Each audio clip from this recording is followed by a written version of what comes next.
everyone, I'm Kayla. I'm Tavis. Welcome to our podcast, Stories of Resilience, where we share the everyday challenges people go through and the resilience that comes out of overcoming those challenges. We hope to provide you encouragement, hope, and empowerment as you listen to these incredible stories of resilience. Thank you for tuning in. Welcome to Stories of Resilience. My name is Tavis Choi, and I'm one of the program coordinators for Catholic Behavioral Health Services. We're honored to have Mary Lou here. She is the program director for Project Hope, which is one of the incredible mental health programs within Ocapica. Mary, thank you so much for making the time to be on this podcast. Thanks for having me. Yeah. Can you share with us a little bit, Mary, about Project Hope and what Project Hope does? You know, how Project Hope is involved in the community, and yeah, if you could share a little bit. So Project Hope, we're a mental health program. We serve 0 to 25-year-olds, so mostly children, youth, and young adults. And then we do make a special exception to support those who've experienced hate and harm, and that could be all ages. So we do provide short-term counseling, and so anyone in the community, if they're looking for support about their mental health or want to start learning about that, they can reach out to us and get enrolled in services. We give them about 3 months worth of counseling, case management, sometimes collateral support, working with the families, because we work with children. And then we hopefully either connect them back to their support system or provide linkages and referrals to them. That's so cool. Yeah. Thank you for sharing about Project Hope and the work you're all doing for the community in Orange County. So appreciate that. I know that in the mental health field, it's something, I feel like anyone who goes into mental health field, there's like a personal story. Maybe there's a catalyst behind why maybe yourself got into the field of mental health. But before we get into that, before we get into your story, would love to kind of know a little bit, like, you know, where did you grow up, Mary? Like, what were you like growing up as a kid? And yeah, I just want to hear a little bit of a backstory. Yeah, I actually grew up, I was born in Garden Grove. Wow, Yeah. You're a local, okay. So I grew up here, and I'm the youngest of 3 daughters. So I have 2 older sisters, about 6 and 9 years apart from me. And my dad had a local church here that he was ministering at, and then he was invited to move over to Pomona area to pastor at a church there. Okay. And so when I was in about 2nd grade, I moved out over to Upland area, I guess you can say, but Pomona, and grew up there, went to school, Claremont High School, and that was pretty much my childhood, is that area. Yeah. But when I, went to school, went to UCLA, went to grad school, Hope International University, then I moved back over here to come back to Garden Grove, I guess. It didn't really work like that, but it ended up that way. Yeah. That is cool. So you weren't thinking like, hey, want to move out of Garden Grove, I'm going to come back to the city where I started from? I didn't ever think that way. Although growing up, my family, we all were kind of local. So we would have a lot of family gatherings. Okay. My grandma, who has passed away now, but she basically was our center spot.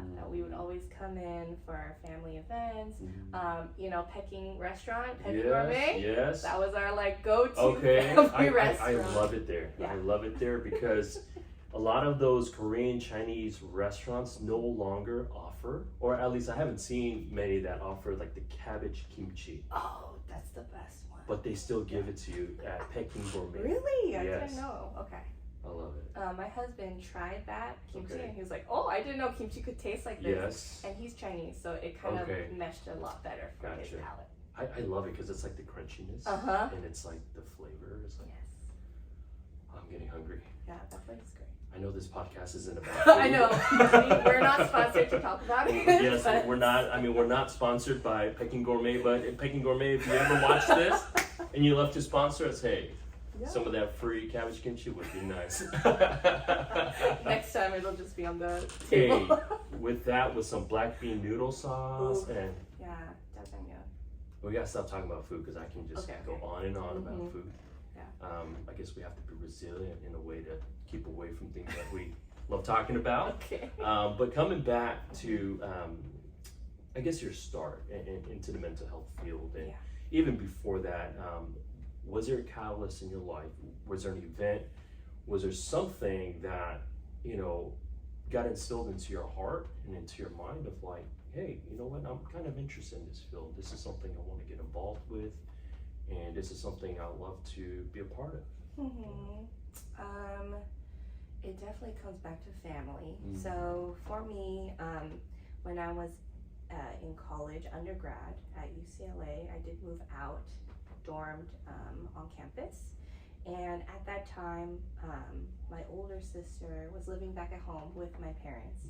And I just remember there was a year where she was really struggling with her mental health.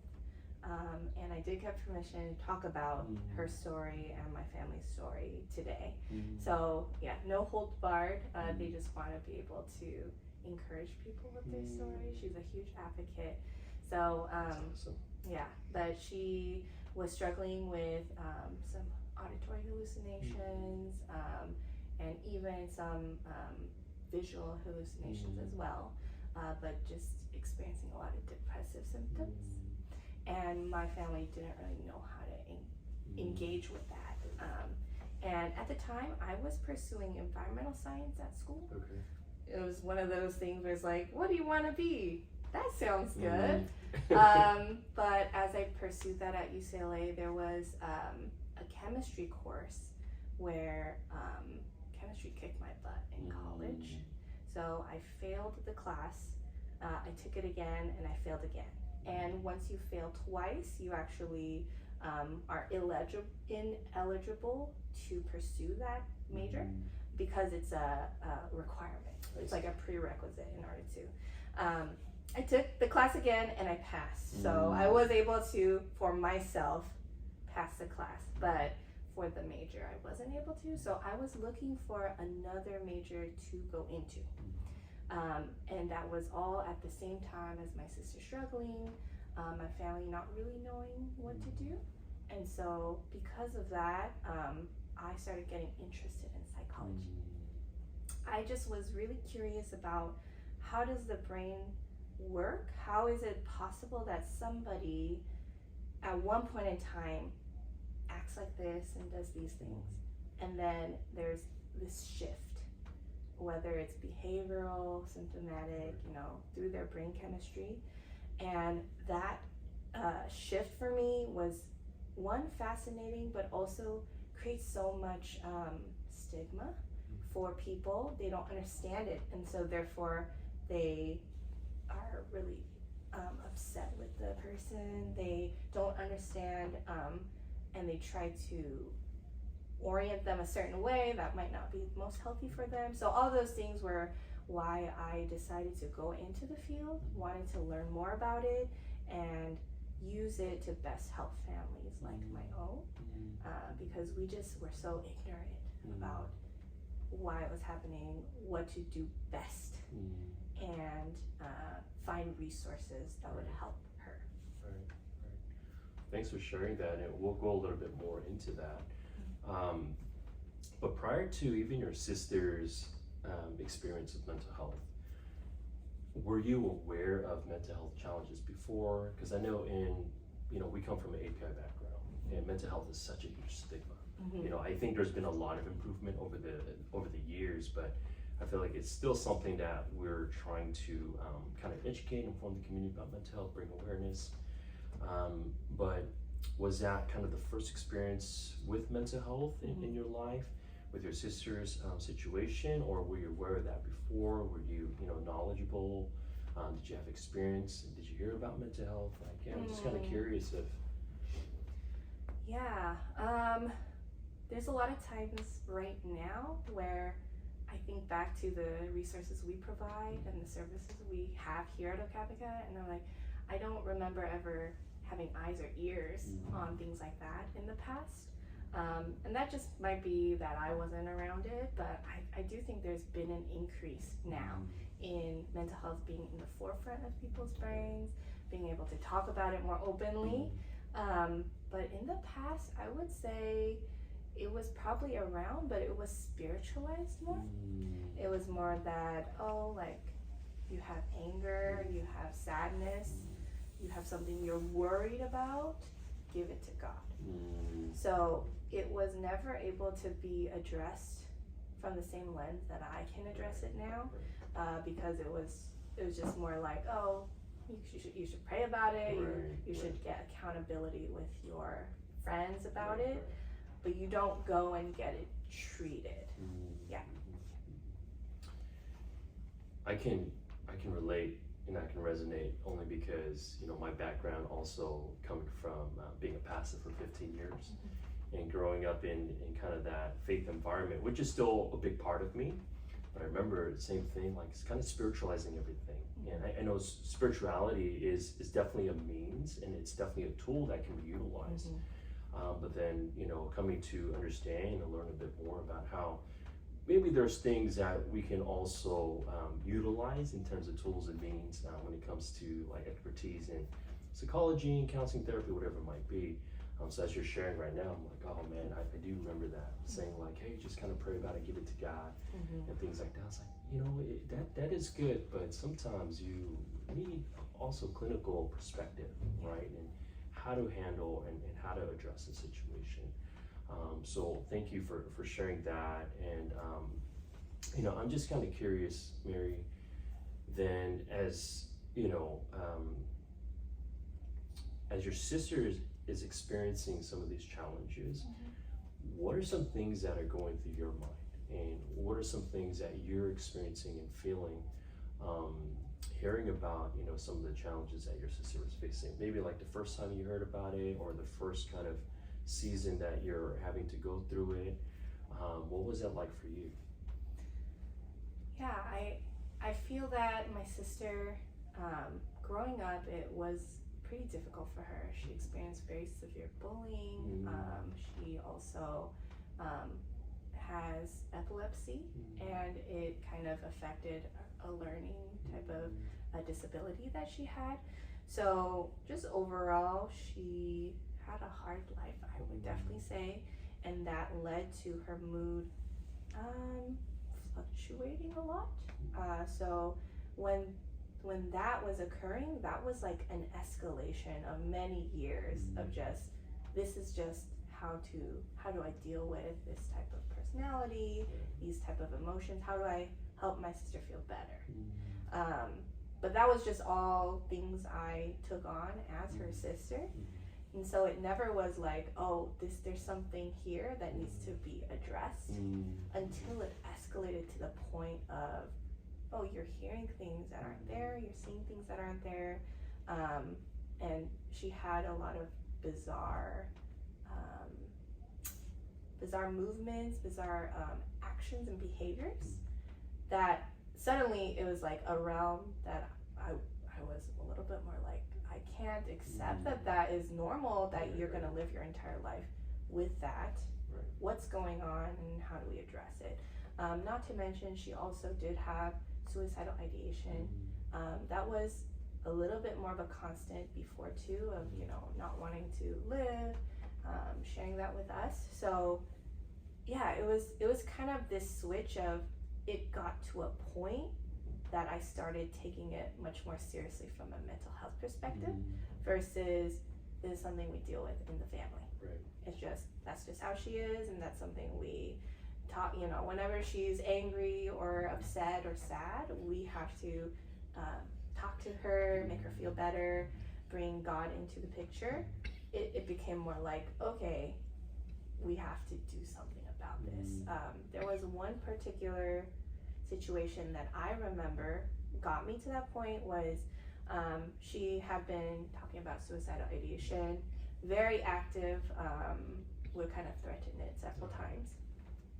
And there was one day that she ran out onto the street, wanting to kill herself, and then I had to grip her shirt to stop her from doing that. And I remember my mom had like run out to follow us because I was the one who ran out to grab her. How old were you at this time? This was in that college Years. Yeah. So you were still fairly young at that time. I guess compared to now. I won't disclose my age. But, yeah. So I would say I remember yelling at my mom, which is so unlike me. I don't yell, first of all, and I definitely don't yell at my parents because of the respect. Right. But I remember yelling at her, towards her, like, we have to do something. Like, I got to a point that this was unacceptable from my standards of a life worth living. And it was just a difference of like, is this something we can take care of ourselves? And it passed that for me. Like, I can't do something about this. Nothing's changing. No matter how much I make her feel better in the moment, like nothing is changing from a trajectory standpoint. So I kind of had hit a breaking point, yelled at my mom, and then that for my mom was also a breaking point because something that she was experiencing the whole time was probably the feeling of similar feelings as me, but from a mom perspective, right? Like, what can I do to help my daughter? And she was also experiencing a lot of pressure from family members, well-meaning family members, who also didn't understand mental health, and they didn't know how bad it got. So there would be some nights we just couldn't sleep because she was saying things at night, threatening to hurt herself.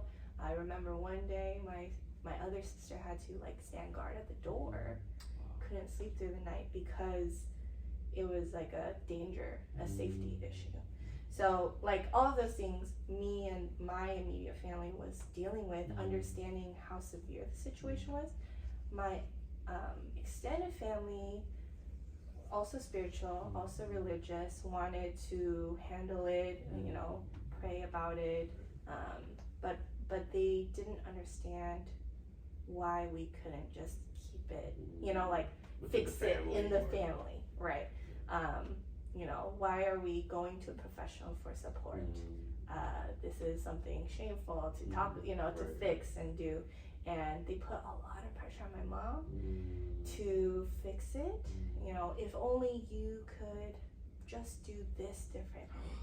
If, you know, you are the one causing blank, blank, blank, you know. And so I won't go too much into detail because I don't want to paint them in a villainous light or a negative light. I think they were doing what they best knew could help the situation, but because of that, it delayed my mom from pursuing any type of hospitalizations, any type of medication support, seeing a psychiatrist, a psychologist, a therapist. There was none of that because my mom was so pressured into wanting to keep it, within us. So that was time we can't get back, but I think that one moment I just told you about was the moment where my mom was like, all right, we have to do something.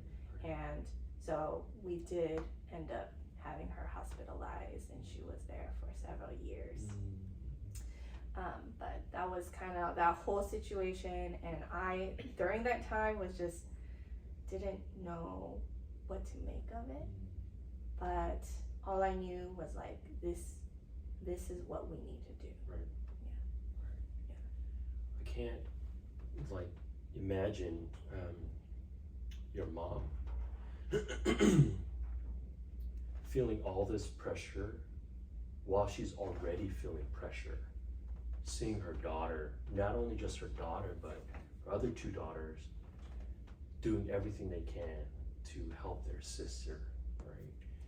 And just the inner turmoil that's probably going through her mind, her heart, just really affecting her, you know. And I feel like a lot of moms, they also internalize things. They don't express because they don't want to put burden. They don't want to show like, hey, you know, I'm struggling or anything like that. Right? They have to show a strong face at times. and she wants to help her daughter. She's probably trying to do everything she can to make the environment, the situation as, I don't know, as good as possible so that her daughter can find healing or wholeness or whatever it might be. And here's family members, again, just from what they know best, trying to help out, but it's really causing more pressure. You know, just can't imagine how difficult it must have been for your mom to go through all of that.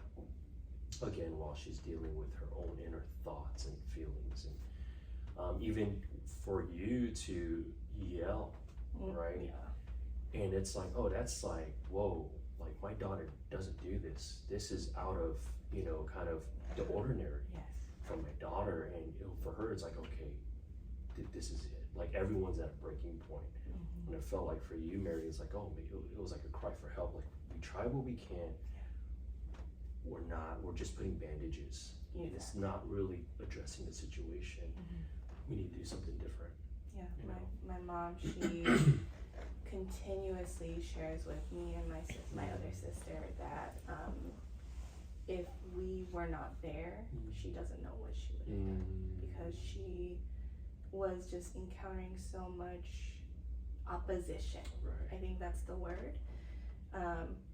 To this extent that she had never experienced from her family before. Her family is her rock. You know, she goes to her sisters and her brother for everything, and just she's always tried to live her life right, you know, going the right way. And in this situation, she was having so much difficulty figuring out what is the right way, you know, what is the best way. The only thing I want is what's best for my sister, you know, my daughter. And she was getting so many opinions from everyone who thought they knew the best. And I think that's what really makes me think about how difficult of a time she had during that time. Like, I know my sister was having such a difficult time leading to those symptoms and what she developed, but the family encountering that, we also had a different type of struggle.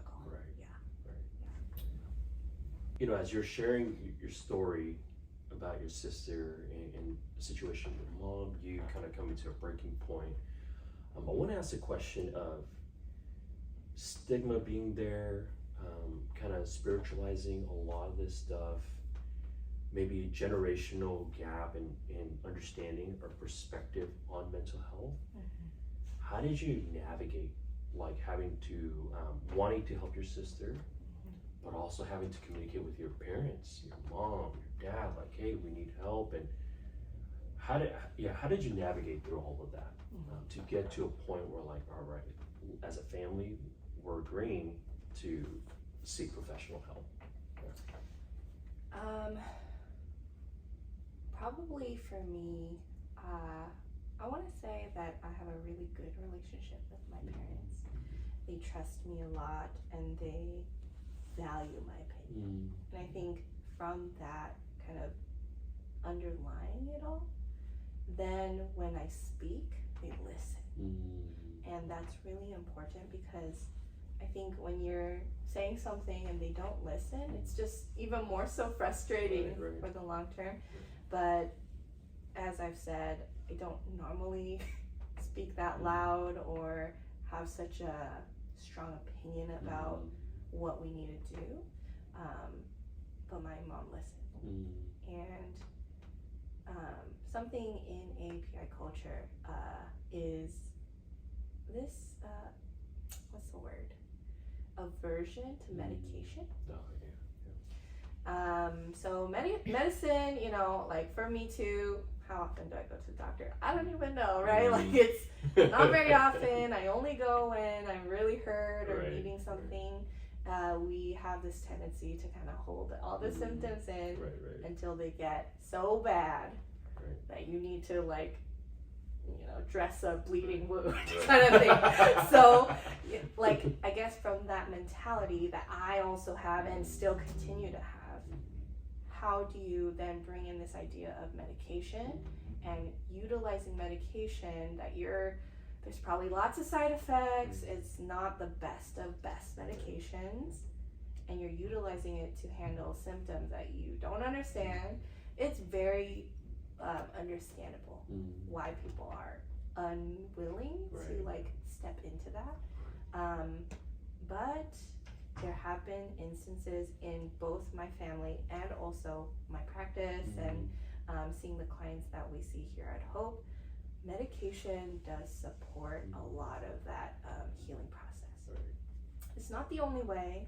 There's lots of other things people can do, but here's something you can picture. It's like if you're depressed and you're just low all the time, you don't have motivation to do anything, if that medication is gonna just get you the step up to do the first step, to feel a little more motivated, get out of bed, and then that pushes you in a trajectory to like improve your life, then that medication was a help. And you can always figure out tapering, you can have a conversation with your psychiatrist or doctor, but what keeps them from doing that first step is usually the stigma of utilizing the medication. So even for my family, my mom was always like, only if it's necessary. Is it necessary? What are the side effects? What is it helping?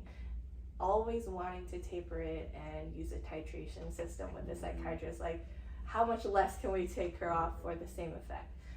So she was a huge advocate for making sure the medication was appropriate at every time, because in the hospitals, I would definitely say there were times over medication was happening for my sister. It's to the point she was experiencing some very severe side effects of like shaking, some of those extra pyramidal symptoms, which is just like shaking, her jaw kind of shaking here. And it's not even that she was doing anything.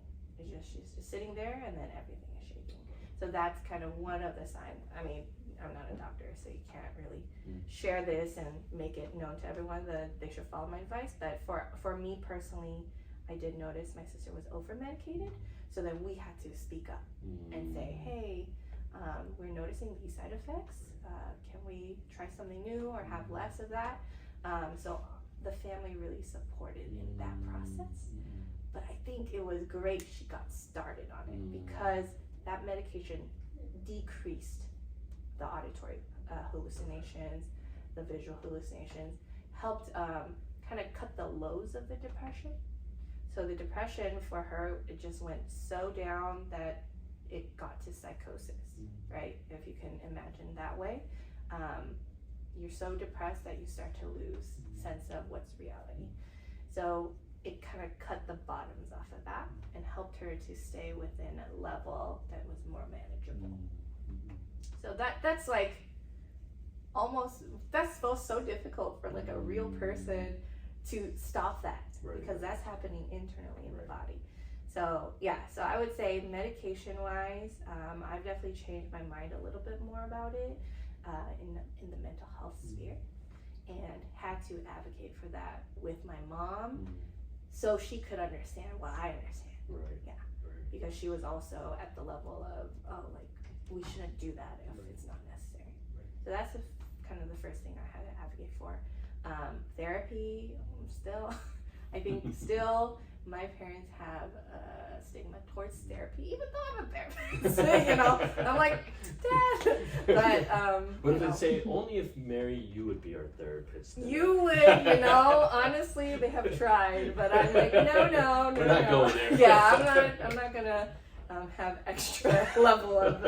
I don't want to hear what you have to say in that way. But yeah, so I would say therapy, like, because I went into psychology, learned about it, learned about the brain, learned about all those knowledge-based things. I got training, I got education.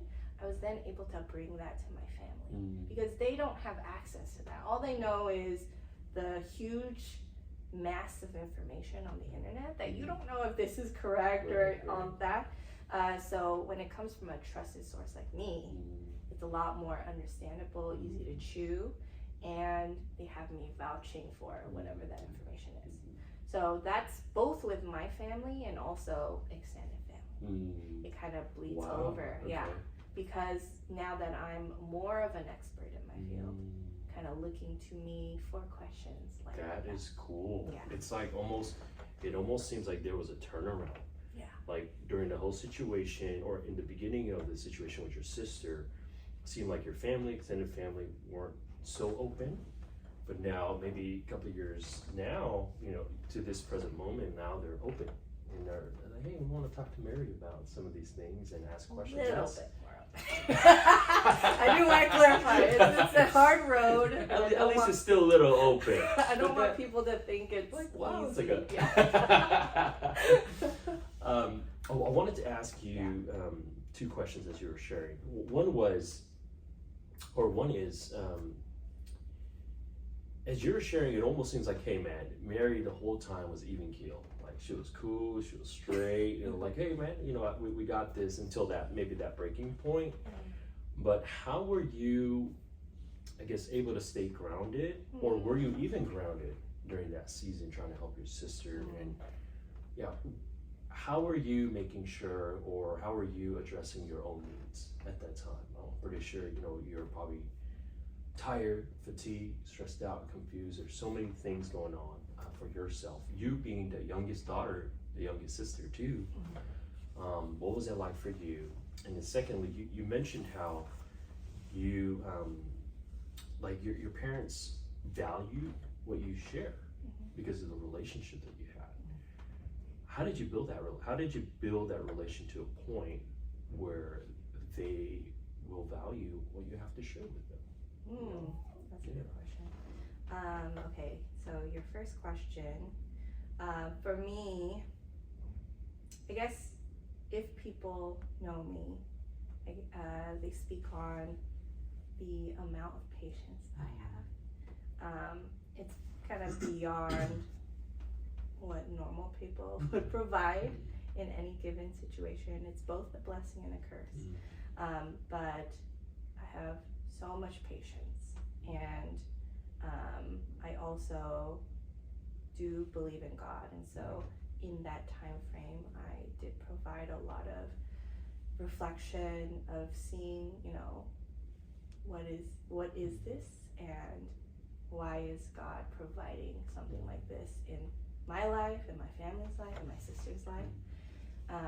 So all of that was reflective points, a lot of crying. I am a crier, so I do let out my emotions through my tears. And I think that another big support was my friend system and my now husband. At UCLA, we met up through a fellowship club, a Christian club, and we were friends, but then when I was going through that at home, it definitely bled into my life. And so I leaned a lot, heavily on my friend support group at UCLA. And also I did have some friends at my home church that kind of I was keeping in contact with. So it was like a support network thing.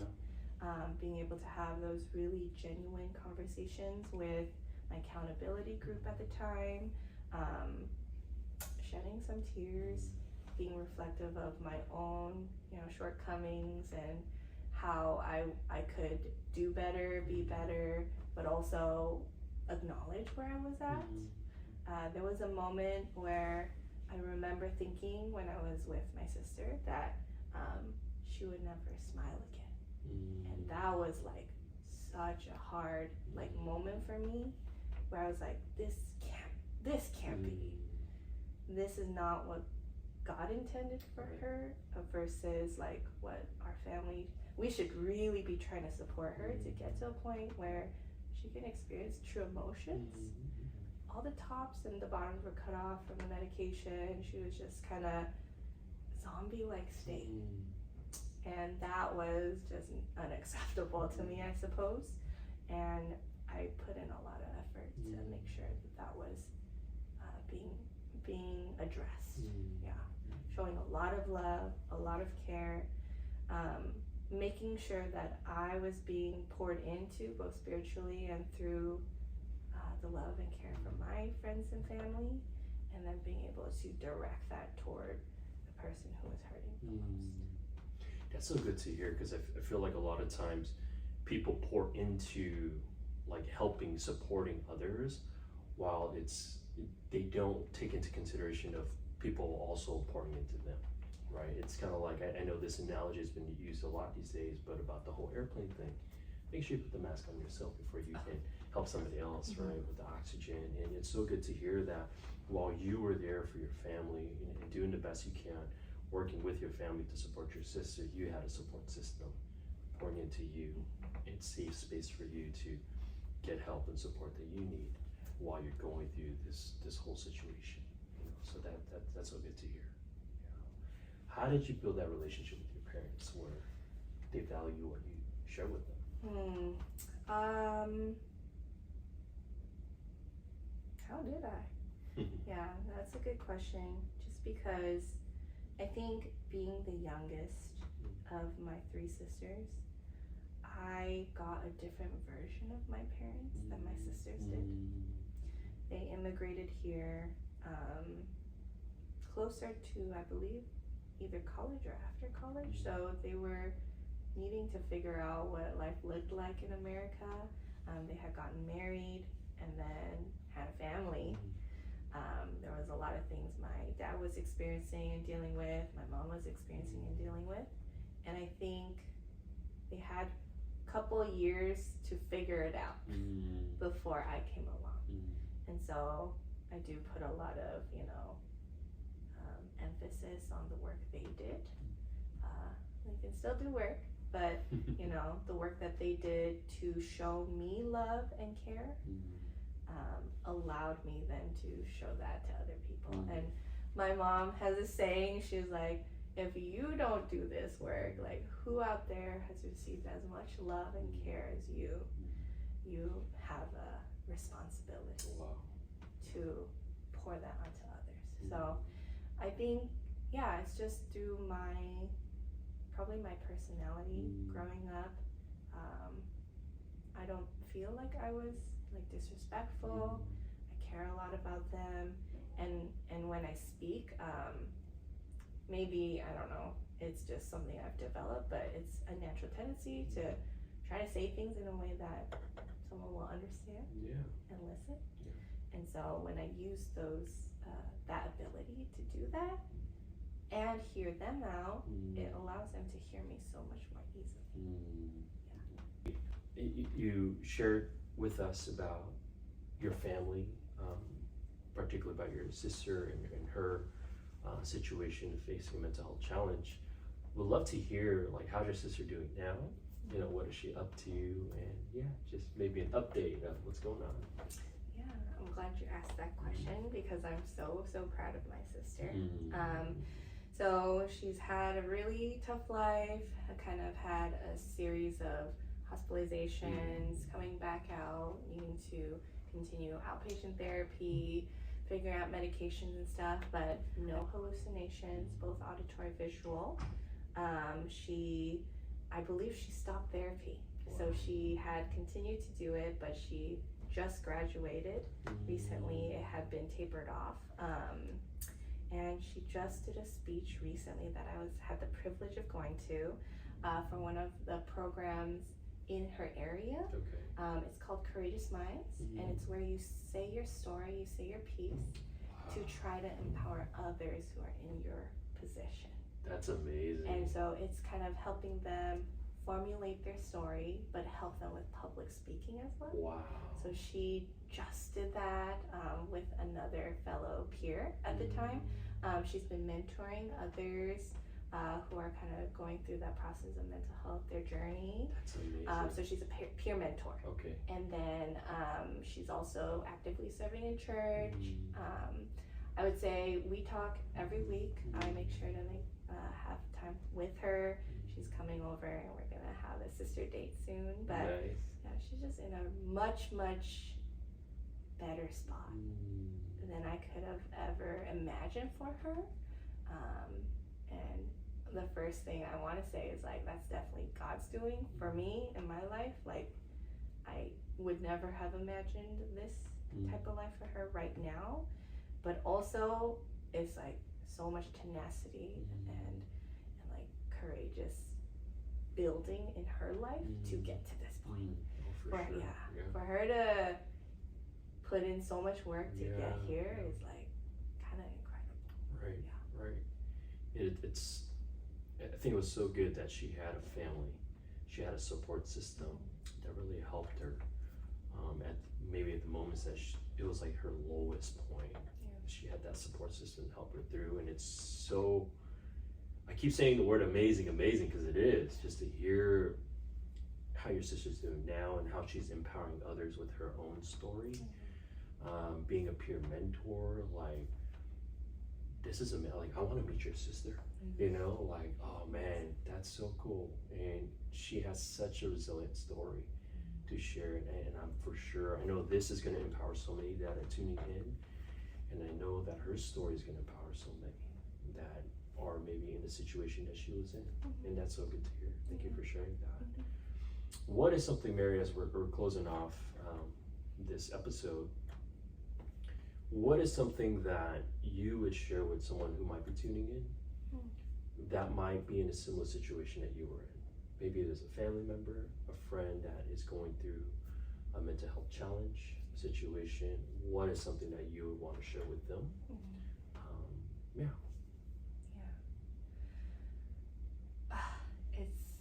It's a tough situation to be in. You know, how do you put your own needs first when you see your family member or friend struggling so much? It might be tempting for you to want to pour everything you have into that person, but you really do need to understand it. You need to pour from somewhere. So for me, that's, you know, God, that's my support system, but whatever that is for you, like making sure you have that for yourself. There's resources out there, so much more than I could have imagined back in the day. So definitely reach out to Okapka if you need additional services and things like that. But I think the first is make sure you're pouring out from somewhere. And then something that I talked about with my sister recently is just what would she have liked us to do? What a good question. At that time. Because there's just, you know, there's so much that we want to do and think is the right thing, but hearing it straight from someone who's experienced it. And I believe she told me she just wanted someone to listen and understand, or try to understand. They may not understand exactly what they're going through, but the fact that you're trying and attempting, that was what she needed at the time. So that's something I'd like to pass on from her words directly to anyone who's listening, is just you being there for them does more than you would ever know. And that might be exactly what they need to start having the courage to take steps to support themselves. That's so cool. I love the fact how you asked her that question, you know, and that she's able to kind of look back and say, hey, just someone to listen to me and try to understand kind of situation I'm in. So I think that's really cool, and I think that's really helpful. Mary, I guess last question is there something else you wanted to share or talk about, even if it's about Project Hope, or anything else that you want to share before we end?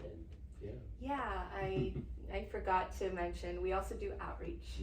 We do workshops and presentations on different mental health topics. So something I'm very passionate about, and why I joined Okapka is because, like my family, you don't know what you don't know. It's so hard to find resources that are trustworthy, that understand where you're coming from, that want to help you in a way you want to be helped. And so I'm not saying that we'll find the best thing for everyone, but I would say we're a good first place. And that's something that we stand for at Hope and at Okapka, is trying our best to provide resources, provide presentation and workshops on very relevant topics about mental health to increase awareness. Yeah.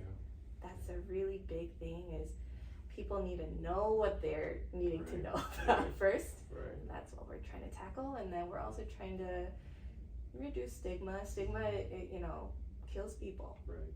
And I know that that's like a really harsh thing to say, but if you are refusing to do the thing or get the help that you need, that can cause a lot of damage for you.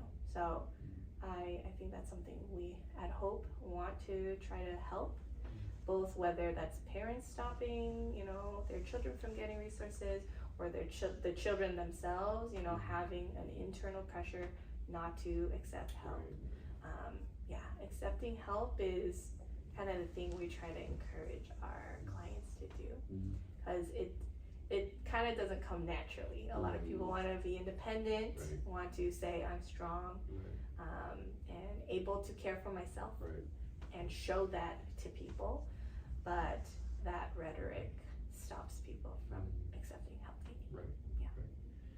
That's so, I think that's so powerful, and I think that's such a great encouragement to encourage people to reach out for help. And Mary, thank you so much for not just the work that you're doing with Project Hope and Ocapica, but thank you for sharing your story. I want to thank you, your sister, your family, for allowing us to talk about this story. I know there's so much more that we can go into, but just what you shared was so rich. It was so encouraging. It's so empowering at the same time. Like, there is hope, and there is hope, and it's so good to hear how, again, your sister also stayed resilient through her own journey, and she's at where she's at right now, helping others and using her experience and story to empower others, as well as you yourself. How you stayed resilient through that whole season, through that whole time, and how you're using your experience, this story, to help others, to empower others, to help families that are maybe going through a similar situation that you and your family have gone through. And like your mom told you, hopefully I'm not butchering it, but like, hey, you've received so much love, right? And it's your responsibility to kind of carry that and to share that with others. And I believe you're doing that right now. Even while you're sharing this story, I think you're doing it not just to highlight the resilience, but you're doing it so that anyone who's tuning in, that needs the hope, that needs encouragement, that hopefully they find it in the story that you just shared.